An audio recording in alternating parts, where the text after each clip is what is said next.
আর রাজ্য কমিটির বৈঠকে কি আলোচনা হয়েছে তাই নিয়ে আমি কেন বাইরে বলবো বলুন? প্রতিকূল অনেক একটা দায়িত্বপূর্ণ জায়গায় রয়েছে, ও যেটা করেছে করেছে বুঝে করেছে, ওর সাথে কথা বলা উচিত। নিশ্চয়ই কথা বলেছেন অনেকে, আরও কথা হওয়া দরকার আছে বলে আমার মনে হয়। আমরা ওরকম একজন কমরেডকে সত্যি হারাতে চাই না। প্রতিকূল একজন অত্যন্ত গুরুত্বপূর্ণ কমরেড আমাদের। দেখুন, আমাদের দলের অন্দরে কথা বলতে পারে না এরকম কোনো দিন হয় না।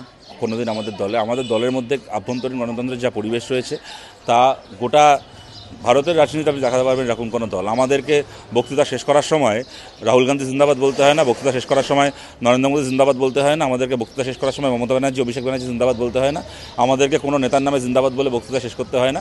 আমাদের দলে এইসব কালচার কোনো কালে নেই।